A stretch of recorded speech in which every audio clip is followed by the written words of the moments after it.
পরিস্থিতিতে যদি নির্বাচন হয় তাহলে বিগত ফেসিবাদ যেমনি ভাবে দিনের ভোট রাতে করেছে, এই নব্য ফেসিবাদ দিনের ভোট ডাকাতি করে নিয়ে যাবে।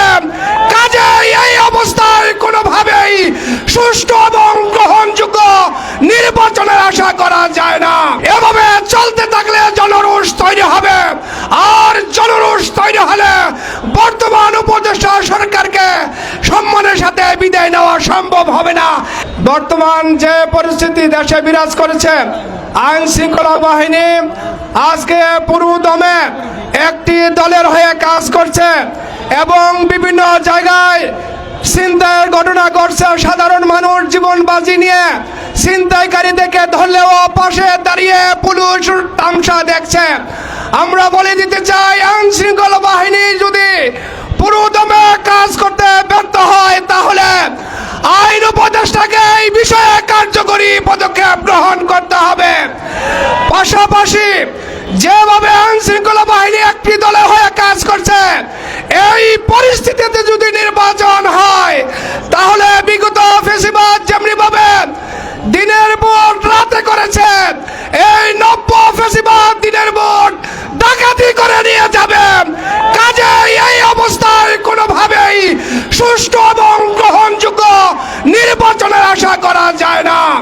প্রিয় ভাইয়ের আমার, আমরা সরকারের কাছে দাবি করছি, আপনারা আইন শৃঙ্খলা পরিস্থিতি নিয়ন্ত্রণে আনুন। পাশাপাশি বাজারের সিন্ডিকেট আবার শুরু হয়েছে, আপনারা নিত্য পণ্যের বাজারের সিন্ডিকেট ভেঙে দিন। আমরা বলে দিতে চাই, এভাবে চলতে থাকলে জনরোষ তৈরি হবে, আর জনরোষ তৈরি হলে বর্তমান উপদেষ্টা সরকারকে সম্মানের সাথে বিদায় নেওয়া সম্ভব হবে না।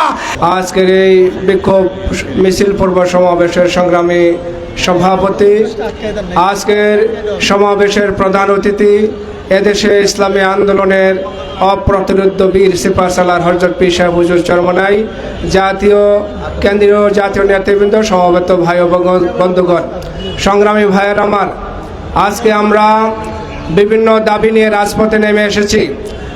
আমরা জুলাই সনদের আইনি ভিত্তি দাবি করেছি। এর আগে আমরা সংবাদ সম্মেলন করে আমাদের মহতারাম আমির জুলাই সনদের উপর কতগুলো সংশোধনী দিয়েছিলেন। এই সনদের মধ্যে পিলখানা বিষয়টিকে আনা হয় নাই, সাপলার হত্যাকাণ্ডকে আনা হয় নাই। আমরা এই সংশোধনী দিয়েছিলাম। আমরা বলবো, এই জুলাই সনদে এইগুলোকে ইনক্লুড করতে হবে, সাথে সাথে আইনি ভিত্তি তৈরি করতে হবে।